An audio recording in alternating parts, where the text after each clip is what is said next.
사람은 한번 편해지면 과거로 돌아갈 수 없다.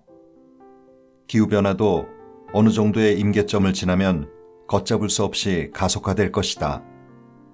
그 임계점이 어느 정도인지 알 수는 없지만 곳곳에서 경고음이 들려오고 있다. 지구의 어떤 곳은 홍수 때문에 고생을 하는데 다른 쪽에서는 가뭄으로 먹을 물도 구하기 힘들다. 겨울은 추워야 하는데 여름처럼 덥기도 하고 늦봄에 갑자기 눈이 내리기도 한다. 북극에 빙하가 녹고 북극곰이 살 곳이 줄어들고 있다는 말이 매년 들려온다. 인간은 쉽게 환경을 파괴하지만 지진과 태풍, 화산과 같은 자연재해 앞에서는 속수무책이다.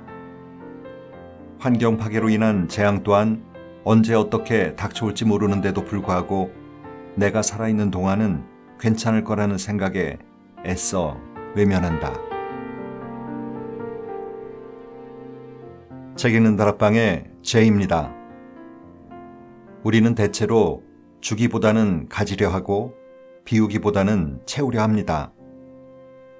지갑에 돈을 채우고 새로 산 물건들로 집안을 채웁니다. 철마다 새로 나온 옷으로 몸을 두르고 다양한 메뉴로 배를 채우고 싶어 합니다. 우리가 이렇게 하는 건 아마 채움에서 오는 만족감, 행복감 때문이 아닐까 싶은데요. 그런데 과연 채워야 행복해지는 걸까요? 역설적이게도 채우려 하다 보면 오히려 힘든 마음이 들 때가 있습니다. 채우고 싶은데 돈이 없으면 쉽게 불행하다 생각하게 되고 채우다 보니 배가 나오고 병이 생깁니다. 어쩌면 진정한 행복감은 채움보다는 줄이고 비우는 곳에 있는 게 아닐까요? 오늘 소개해드릴 책은 오늘부터 걷기의 저자인 김진영 원장의 오늘부터 줄이기로 했다입니다. 작년에 태어난 막내까지 내 아이의 아버지이자 이비인후과 의사인 저자는 코로나 시대 속에서 병원의 많은 변화와 아이들과 함께하는 시간들, 육아 등을 겪으며 외적인 행복보다 내적인 행복이 더 중요하다는 생각을 체감하게 되었다고 합니다. 늘기만 하는 욕심을 채우려 하기보다는 가장 기본적인 욕구부터 줄이면서 조금 덜 먹고, 조금 덜 사고, 조금 덜 타고, 조금 덜 쓰는 데서 행복한 삶이 시작된다고 저자는 말합니다. 이 책은 음식 줄이기, 약 줄이기, 환경오염 줄이기, 지출 줄이기, 사교육 줄이기, 부동산 투자 줄이기, 불안감 줄이기, 스트레스 줄이기, 나쁜 습관 줄이기, 행복에 대한 기대치 줄이기, 이렇게 총 9장 안에 다양한 주제들을 다루고 있는데요. 저자 자신이 생활 속에서 직접 경험하고 느낀 점과 생각들을 편안하고 담백하게 썼습니다. 그럼 이 책 속에서 여러분과 나누고 싶은 글들을 부분 발췌하여 소개해드리겠습니다.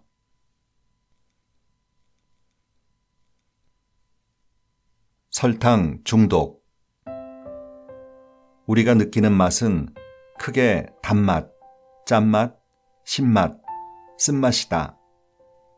단맛이 혀의 가장 앞부분에 위치하고 있기 때문에 제일 먼저 느끼게 되는데 미각을 잃은 사람들을 보면 단맛을 가장 먼저 잃어버리고 돌아올 때도 가장 늦게 돌아온다. 단 음식은 칼로리가 높아서 에너지를 축적하기가 쉽다. 사실 수렵 채집을 하던 시대에 고기와 같은 단백질이나 지방을 맛보기는 상당히 어려웠을 것이다. 지방 또한 높은 에너지를 내고 중독성이 있기 때문에 아주 오랜 옛날부터 우리의 몸 안에는 지방을 갈구하는 유전자가 존재한다. 이렇게 과당과 지방에 대한 중독이나 식탐은 인류의 생존을 위해 꼭 필요한 것이었다. 설탕을 많이 먹으면 남은 에너지가 지방으로 축적이 되고 이는 중심 비만, 지질 이상, 고혈압, 인슐린 저항성, 고혈당과 같은 대사증후군의 원인이 된다. 대사증후군은 당뇨, 심혈관 질환, 뇌혈관 질환을 쉽게 일으킬 수 있기 때문에 현대인의 건강에 치명적이다. 요즘에는 사계절 내내 신선한 과일을 먹을 수 있는데 갈수록 당도도 높고 크기도 커진다. 사람들은 흔히 과일에서 만들어진 당은 몸에 좋다고 생각하지만 과일에서 나오는 당도 똑같은 당이다. 당이 중독되는 과정을 살펴보자. 스트레스를 받으면 투쟁, 도피 반응이 일어나는데 피할 수 없는 스트레스가 쌓이면 처음에는 노르아드레날린과 아드레날린이 분비되다가 나중에는 코르티솔이 분비된다.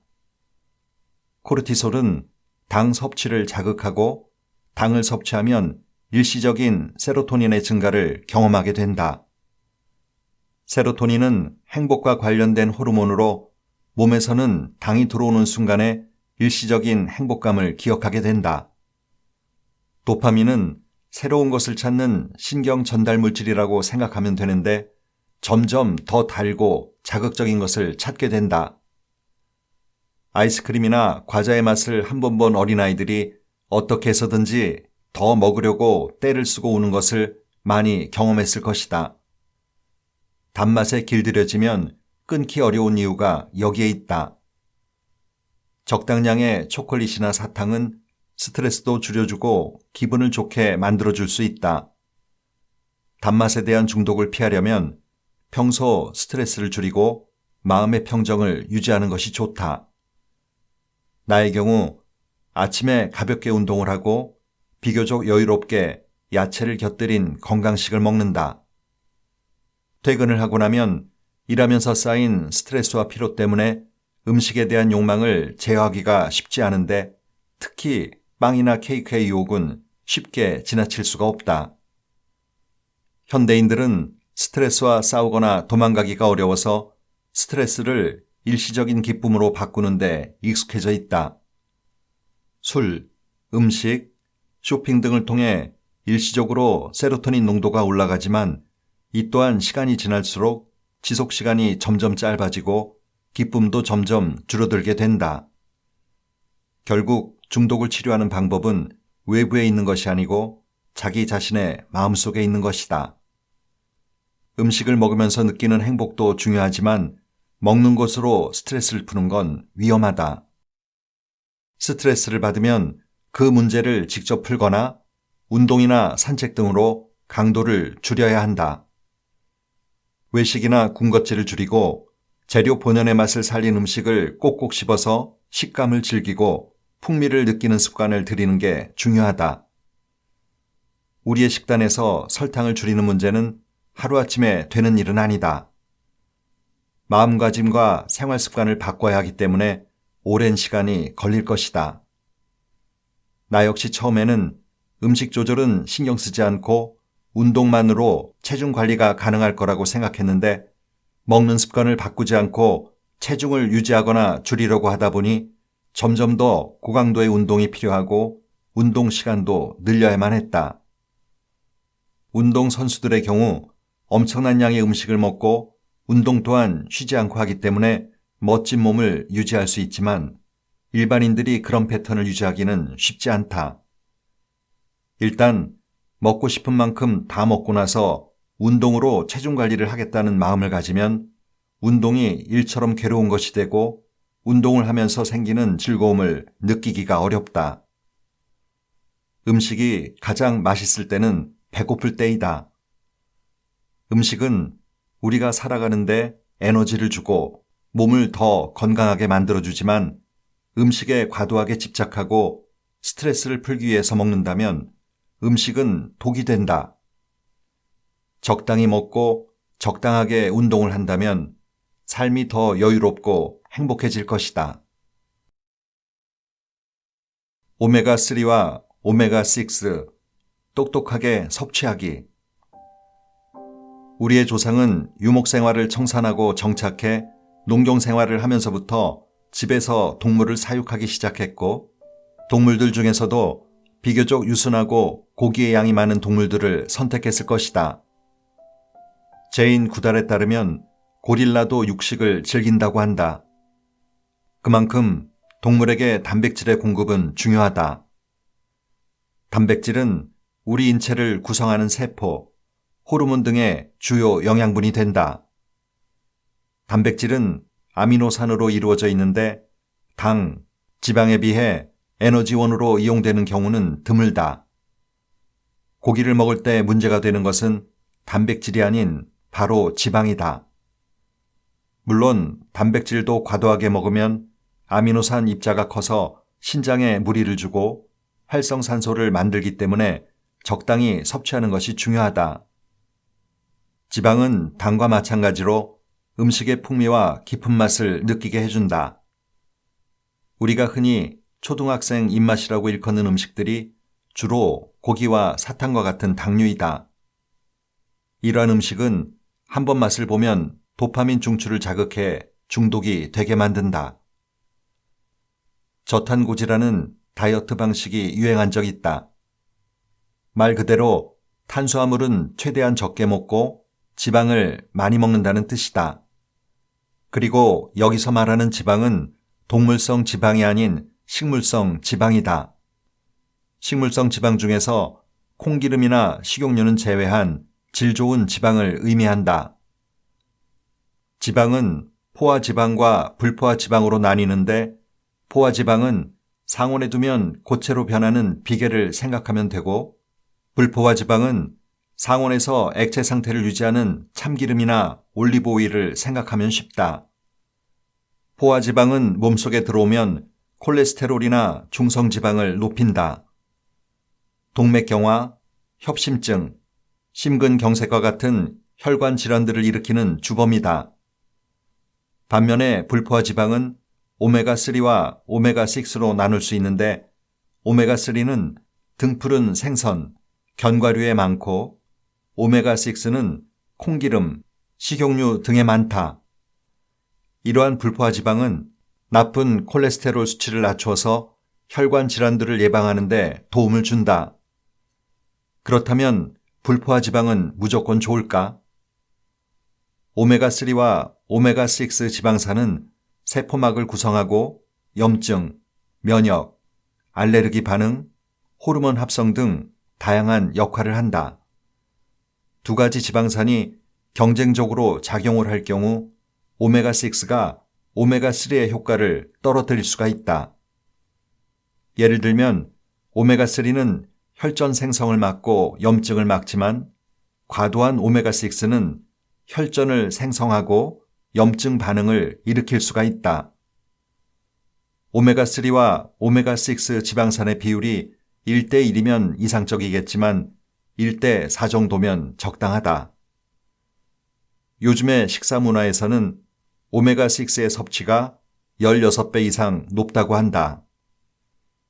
산업혁명 이후로 산화된 기름인 콩기름, 식용유 등이 많이 사용되고 있고 소를 기를 때도 자연에서 풀을 먹이기보다 옥수수를 이용한 사료를 먹이는 경우가 대부분이기 때문이다.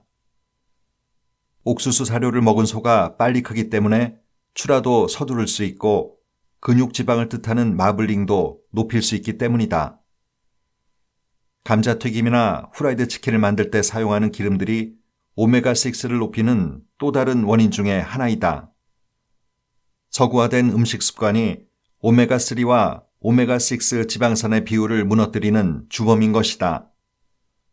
요즘에는 음식이 넘쳐나기 때문에 에너지원으로서 먹는 것보다 건강하게 살기 위해서 먹어야 한다.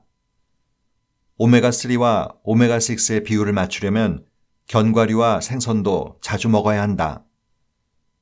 최근에 생선에 대한 이슈가 많기는 하지만 나의 경우 고등어나 멸치처럼 양식이 아닌 한국인이 좋아하는 바다에서 잡히는 작은 생선들을 적당히 섭취할 것을 권한다.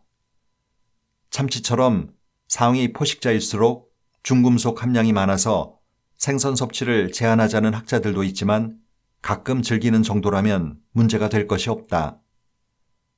사실 콜레스테롤을 낮추는 가장 좋은 방법은 한국인이 좋아하는 식물 뿌리, 잎, 줄기, 현미를 섭취하는 것이다. 줄이면 얻게 되는 것들. 우리는 초식동물이 육식동물보다 오래 산다는 것을 알고 있다. 우리 인간도 식물성 식사에 적합하게 장의 길이가 길다. 치아를 보아도 송곳니보다 어금니가 발달해 있다. 매일 산해진미를 먹었던 왕이나 부자들이 더 오래 살 것 같지만 그렇다는 결과는 어디에도 없다.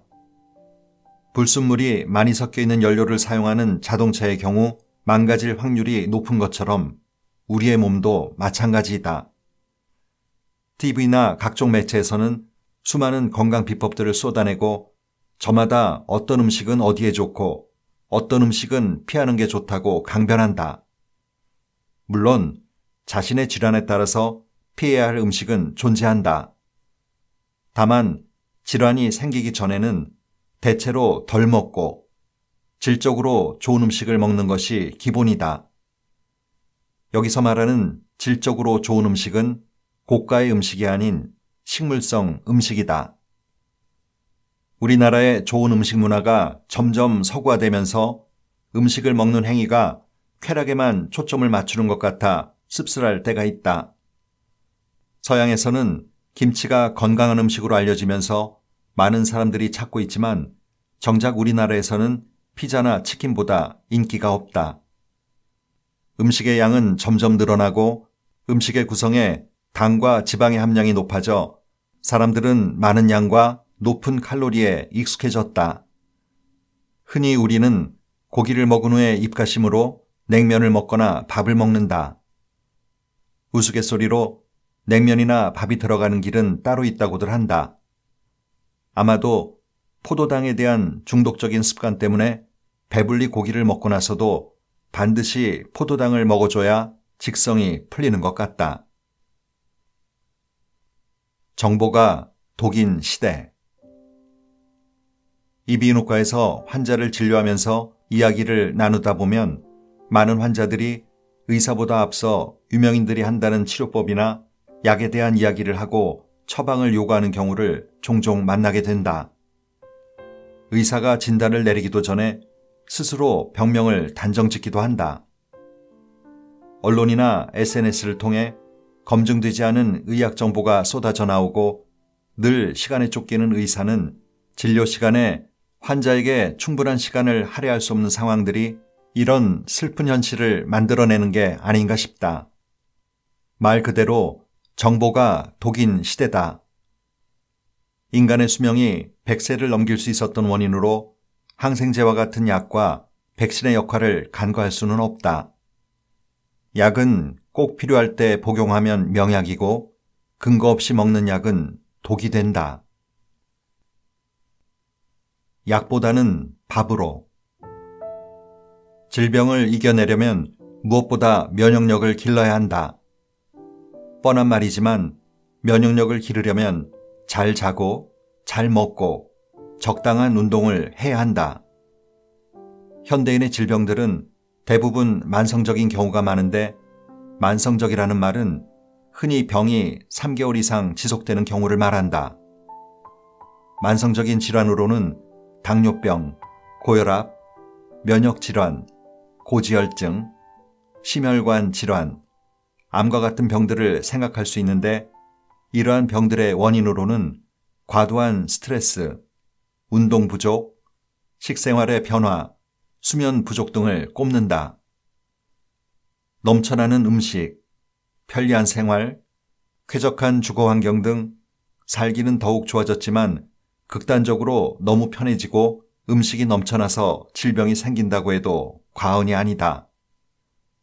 토머스 에디슨은 미래의 의사는 약 처방 대신 환자에게 자신의 체질과 음식, 질병의 원인과 예방에 관심을 갖도록 교육할 것이다 라고 말했다. 내가 생각하는 좋은 음식의 재료는 자연적인 경작과 사육을 통해 얻어지는 것이다.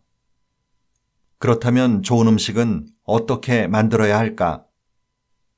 천연 재료를 바로 먹으면 더할 나위 없이 좋겠지만 우리는 음식의 풍미를 높이기 위해서 각종 식재료와 조미료를 사용한다. 아무래도 좋은 음식은 가공이 덜 되고 덜 굽고 조미료를 덜 넣은 음식일 것이다. 어떤 음식이 좋고 어떤 음식은 독이라는 말보다 되도록이면 야채를 많이 먹을 것을 권유한다. 예를 들면 입맛이 가장 좋은 저녁 식사 전에 오이 1개를 미리 먹거나 토마토를 미리 먹는 것이다. 이러한 채소들은 칼로리가 낮고 섬유질이 많아 장에도 좋고 당과 지방에 대한 생각도 줄일 수 있다. 또 식사를 할 때는 밥을 먹는 속도를 최대한 늦추고 음식을 골고루 꼭꼭 씹어서 먹는 방법을 추천한다. 좋은 음식을 잘 먹는다고 끝은 아니다. 우리의 심장과 폐는 알아서 자율적으로 움직이지만 다른 신체 부위는 일부러 사용을 해야 한다.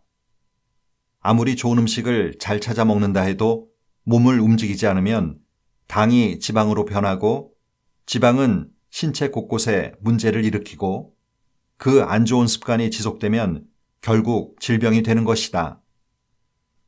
먹을 것이 부족했던 시절에는 먹거리 구하는 일 자체가 엄청난 노동이었기 때문에 따로 운동을 할 필요가 없었지만 클릭 한 번이면 집 앞으로 필요한 모든 것이 도착하는 요즘 같은 때는 사정이 다르다. 게다가 편리한 대중교통 덕에 장거리 이동도 불편하지 않고 가까운 거리도 자동차를 이용한다.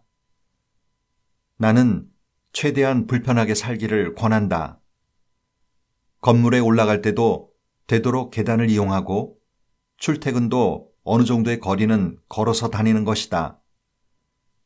병을 얻고 나서야 건강을 챙기기 시작하고 몸에 좋다는 온갖 대체약품이나 음식을 찾아 먹을 것이 아니라 평소에 생활 습관을 바꾸고 손쉬운 걷기부터 시작하는 것이다. 모든 문제를 약으로 해결하기보다 자신의 성격, 체질, 유전적인 요소 등을 고려해 그에 맞는 생활 습관과 운동법을 찾아야 한다. 내부에서 생기는 불안.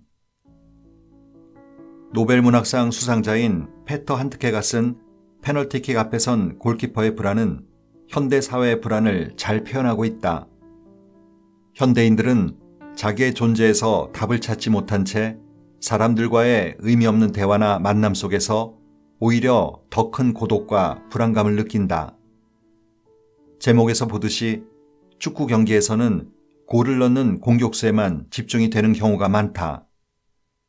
현대인들도 마치 골키퍼처럼 언제 올지 모르는 공을 기다리며 불안해하고 있는 것은 아닐까? 내부에서 생기는 불안의 대부분은 골키퍼보다 공격수가 되고 싶은 마음에서 오는 것 같다. 다른 사람들보다 더 주목받고 더 부자가 되고 싶은 마음 말이다. 불안은 욕심에서 시작된다. 현재 자신이 불안한 상태라면 이유를 찾아보는 것이 좋다. 불안이나 걱정은 하면 할수록 깊어지고 헤어날 수가 없다. 자신의 불안을 인정하고 무엇 때문에 불안이 생기는지 자신의 마음속을 탐험해야 한다. 행복 전달 물질을 찾아서. 현대인들은 과거와 달리 사자와 같은 맹수와 싸우기보다 보이지 않는 불안이나 스트레스와 싸운다는 것이다. 내일 주가는 오를까 내릴까? 돈을 더 많이 벌 수 있을까? 시간 내에 일을 끝낼 수 있을까? 아이의 성적이 오를까? 직장을 구할 수 있을까? 등과 같은 보이지 않는 불안과 싸워야 한다. 사자는 눈에 보이기 때문에 도망가거나 싸울 수 있지만 보이지 않는 것으로부터는 도망갈 수도 없고 싸울 수도 없다. 이러한 상황이 지속되고 신경 전달 물질들이 끊임없이 분비되다 보면 어느 순간에는 신경계의 불균형을 초래하게 된다. 불안한 마음을 없애려면 그 원인을 해결하거나 반대로 평온한 마음이나 행복한 기분을 만들어야 한다. 아이와 함께 이른 아침에 따뜻한 햇빛을 쐬면서 걸어본 적이 있는가? 시원한 바람, 따뜻한 햇빛과 함께 아이의 손을 잡고 걸으면 마음까지 평온하고 행복해진다. 이럴 때 나오는 신경 전달 물질이 바로 세로토닌이다. 세로토닌은 아침에 햇빛을 쐬고 리드미컬하게 걷고 세로토닌을 만드는 원료인 트립토판을 아침 식사로 공급하면 만들어진다. 이렇게 만들어진 세로토닌은 저녁이 되면 멜라토닌으로 바뀌어서 잠도 잘 자게 해준다. 현대인들의 삶은 세로토닌을 만드는 삶과는 거리가 멀다. 과도한 스트레스, 불규칙한 식사, 운동 부족 등으로 세로토닌이 부족할 수밖에 없다. 불안과 스트레스를 만드는 신경 전달 물질은 늘어나고 평온함과 행복을 가지고 오는 세로토닌은 부족하게 만드는 삶을 사는 것이다. 질병과 죽음 앞에 인간은 누구나 불안한 하루하루를 살 수밖에 없지만 오지 않은 미래를 걱정하기보다 현재에 집중하며 사는 것이 우리가 할 수 있는 최선이다. 자신이 제일 좋아하는 일을 하고 그 일에 집중하는 것이다. 현재 무엇을 하고 있든지 그 일에 집중해보자. 그것이 바로 행복 전달 물질, 즉 세로토닌이 충만한 삶이다. 건강은 기본으로부터. 몽테뉴는 쾌락도 지혜도 학문도 그리고 미덕도 건강이 없으면 그 빛을 잃어 사라지게 될 것이다 라고 말했다. 의사라는 직업적 특성상 수많은 환자들을 만나다 보면 건강과 죽음에 대한 사람들의 공포가 얼마나 큰지 실감하게 된다. 사람들은 건강을 잃고 나서야 술과 담배 같은 몸에 좋지 않은 것들을 끊고 좋은 음식을 찾기 시작하고 충분한 수면을 취하고 운동도 하기 시작한다. 소 잃고 외양간 고친다는 속담처럼 건강을 잃고 나서야 부랴부랴 생활 습관을 바꾸는 것이다. 최근의 질병들은 많이 먹고 덜 움직이고 과도한 스트레스와 부족한 수면 때문에 생기는 경우가 대부분이다. 사람들은 자신의 몸은 누구보다 자신이 가장 잘한다고 생각하지만 스스로의 상태에 무감각한 사람들도 많다. 병원에 찾아오는 환자들은 대부분 최근에 유행하는 건강법이나 다른 사람들이 추천한 식품 등에 대해 이야기하며 특별한 건강법을 추천해 주길 원한다. 습관적으로 과음을 하면서 간에 좋은 약이나 식품을 복용하고 담배를 끊지 못하면서 기관지에 좋은 식품이나 약을 찾는다.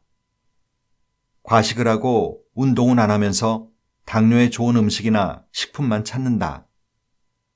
아마도 뜨끔한 사람들이 대부분일 것이다. 뻔한 이야기 같지만 행복도 건강도 가장 기본에서부터 시작하는 것이 정답이다. 마음이 헛헛하면 기분이 꿀꿀하다며 폭식이나 폭음, 쇼핑을 해대는 사람들이 많습니다. 우울한 마음을 달래려는 방법이 일단 뭘 사서 어딘가를 채우는 거죠. 그럼 정말 헛헛한 마음이 가라앉을까요? 네, 라고 대답하는 분들도 있는 것 같네요. 이런 태도도 우리가 버려야 할 나쁜 습관이 아닐까 싶습니다. 오늘도 좋은 하루 보내세요.